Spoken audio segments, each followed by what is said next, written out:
Okay, so it looks like I'm late on the Naruto chapters again. Well, fuck. Anyway, Naruto 644. First of all, are Hashirama and Madara fucking dead? Like, straight up, I did not see them escape. And I know they're all powerful, so they probably had some form of escape jutsu or defensive jutsu. But could they be dead? Is it possible? I mean, I can just imagine Madara starting to catch on and hastily trying to get out. But then you got Hashirama just like grabbing onto him with his giant dragon thing, just like wrap it around his Susanoo and be like, nah bro, we're going out together. And that's kind of just when they admit that they're totally homosexual for each other and, yeah. I mean, fuck Mito, right? Anyway, the chapter itself. It was very straightforward. Quite a bit of flashbacks that I felt were kind of unnecessary, but nonetheless it was good. I mean, I really liked the artwork with the yin and yang Kurama picture. That was pretty awesome, although it does seem odd, but also nice, that the other Kurama wasn't really aware that Naruto was nice to the Bijus. And again, it's odd to see Sasuke kind of not only care for Naruto's well-being, but also be able to take orders from him. I think this may tie in later, like when the fight happens between Sasuke and Naruto, Sasuke's going to start having some really conflicting feelings on, his friendship towards Naruto and his goals, There's kind of some conflicting interests there. Even Shikamaru couldn't work out a way to stop the Biju bombs from killing everyone. But Naruto worked it out. I mean, it was pretty smart. Do I think that Naruto is now smarter and a strategist? No, I don't. But it was still a good move. By sending everyone's chakra, sending everyone his chakra rather, Minato was able to teleport Naruto, and in turn teleport everyone else because they're like interlinked, which was pretty awesome. And look, we actually saw the Eight Tails for once. And Tobirama says that he invented the Shadow Clone Jutsu, but I'm pretty sure this is old news. Because I was so late, I was able to see some other reviews. Like I watched From Neverworld and Sawyer 7 Mage. Review aside, they're really good reviewers, but they both say that Tobirama, states then, and that it's proven then that he invented the Shadow Clone Jutsu. But I remember hearing that a long time ago. I'm pretty sure. I'm trying to remember where I heard it, but I'm so sure that I heard it before. But you gotta admit, Dicky maybe, Tobirama really is quite impressive. I mean, just as a jutsu scholar alone, he's invented the Edo Tensei, the Shadow Clones, that infinite darkness move from, I don't know if it was non-canon, but when he fought for Orochimaru way back in original Naruto, he did that infinite darkness move that just permanently blinded people.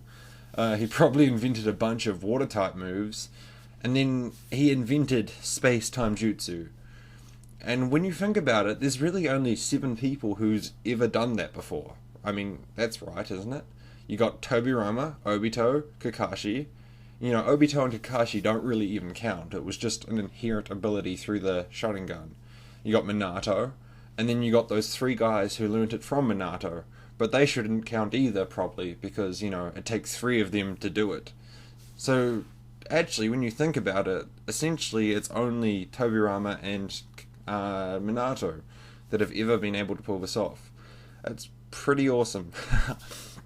I do think Minato is planning to, kill himself off in some sacrifice, because he's just been so hard on himself trying to make amends with Naruto, and it's he hasn't even realized that Naruto does not blame him at all. But it's happy to see at the end that Naruto senses Minato's regret and is basically it's all good, and you see, I think Naruto I think Kishimoto realized he's taking Naruto in a little too a emotional area, and he just tried to man Naruto up a bit with, that whole, let's not talk about it, it's all good kind of bit. But yeah, although before Minato dies, obviously he has to give Naruto the new chakra. And that, hopefully, I mean, it's only to be expected that it's going to make some new mode. And maybe it's going to make like a limited version of Obito's mode. Because when you think about it, you have the gift that the Bijus gave Naruto, plus the two halves of the Nine Tails.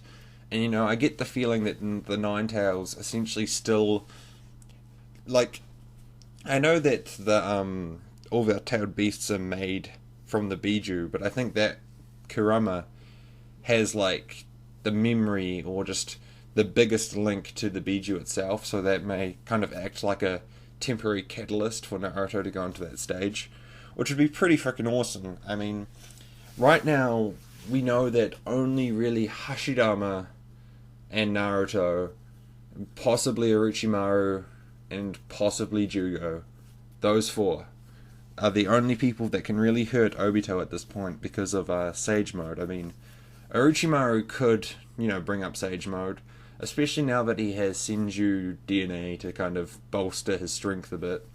Hashirama's already shown it.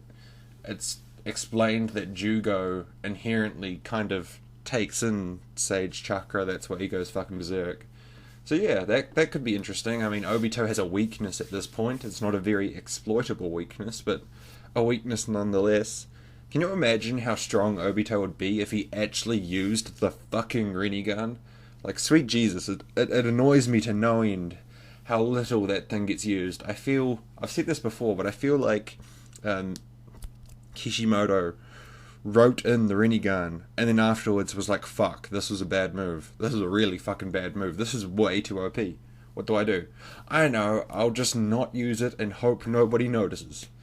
Yeah, it's not really working for me. Anyway, that's my thoughts on the chapter. Overall, pretty good. Kind of setting it up for the next chapter. Hope you all enjoyed it, and sorry about being late, and as always, have a great week, and peace.